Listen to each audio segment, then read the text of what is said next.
Bueno, el tema que nos toca es las dietas en feedlot.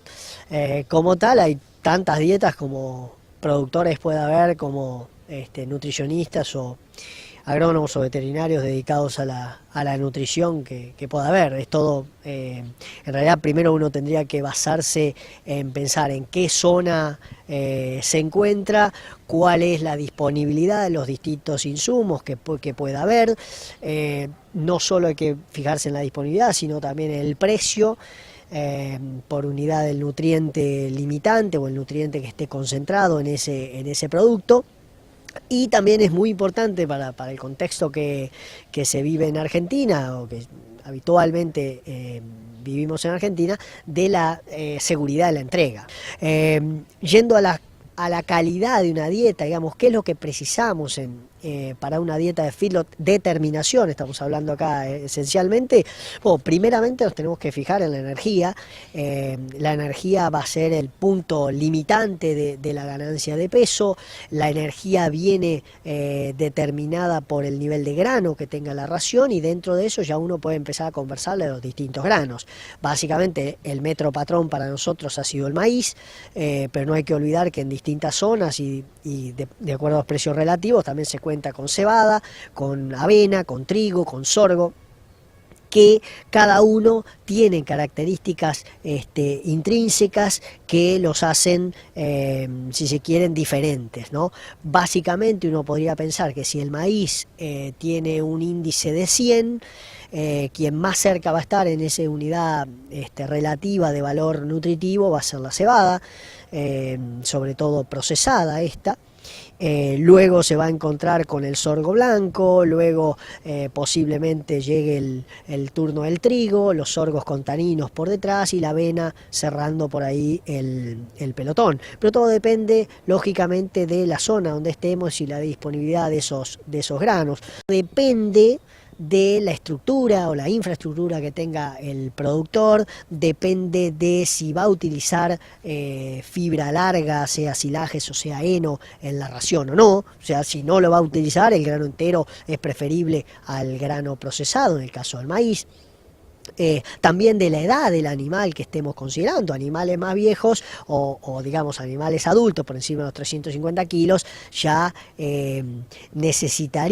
requerirían de un procesamiento del grano con respecto al grano entero, pero siempre afectado por la presencia o no de fibra larga en la ración. Entonces, sin ánimo de contribuir más a la confusión sobre este tema, yo creo que depende mucho del criterio del profesional actuante y de la infraestructura con que cuente el productor la decisión de si va a utilizar maíz entero o maíz partido.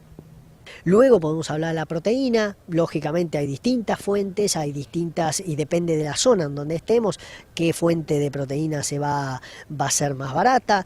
Como ejemplos típicos está el pellet de girasol, el pellet de soja, el pellet de colza, los ex-pellets, que son los provenientes de las máquinas, digamos, de las prensas, que luego van a ser utilizados para producir el biodiesel, digamos, el aceite que sale de esas prensas, dejando el expeller como un remanente, que es un subproducto muy utilizado.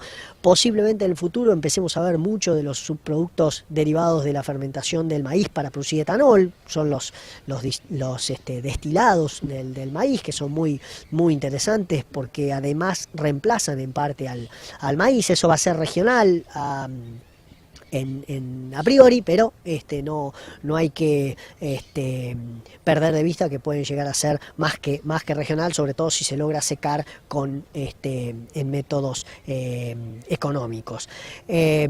Esencialmente también en esas dietas podemos utilizar urea como una fuente de nitrógeno proteico, que el animal, teniendo energía disponible de base almidón, puede utilizar, o sea, las bacterias del rumen pueden utilizar este nitrógeno proteico en forma muy eficiente para transformarlo en proteína microbiana y así aportar del 70 al 80% de los requerimientos de proteína que el rumiante necesita en esta etapa de terminación.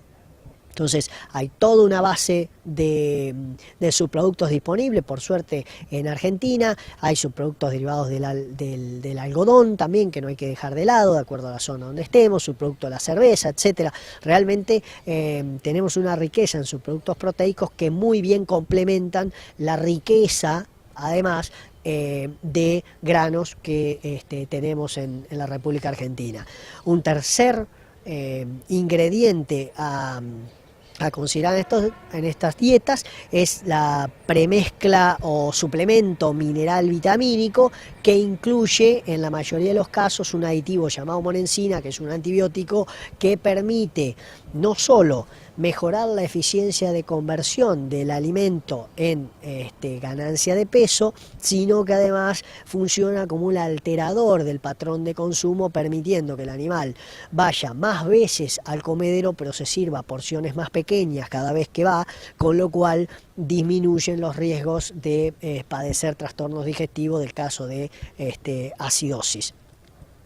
Esencialmente, de los minerales necesarios, el más importante a mi criterio es el calcio, que es un macromineral, es el más quizá barato de todo el resto de los minerales a incluir, pero que todos estos subproductos, tanto proteicos como los granos, son en su gran mayoría deficientes en calcio y muy ricos en fósforo, con lo que podría haber un riesgo potencial de una inversión en los niveles de calcio-fósforo que no tendrían un efecto positivo en lo que es el engorde, o serían limitantes para el engorde.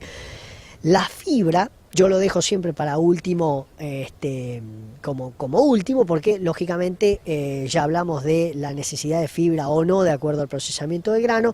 Acá las fuentes de fibra son dos, muy clásicas: heno o silajes, cuando vienen del lado de forraje. Si bien hay otros subproductos menos usados, pero no por eso menos importantes cuando se pueden utilizar, como pueden ser el marlo molido, ¿sí? Marlo de maíz molido, que es muy regional si se quiere, y posiblemente tengamos en el futuro la aparición de chips de madera de los aserraderos, y en algunas zonas como el sur de Córdoba también es muy clásico la utilización de la cáscara de maní como un aportante de fibra para las dietas de determinación. Todo esto depende justamente de la región donde estemos considerando, pero el uso básicamente de la fibra es para permitir diluir la energía que viene por el lado del grano, permitir un efecto de rumia, digamos un efecto para mejorar la motilidad ruminal y la salud ruminal, y por ende entonces tengamos menos riesgos de padecer trastornos digestivos durante la consecución del encierro rural.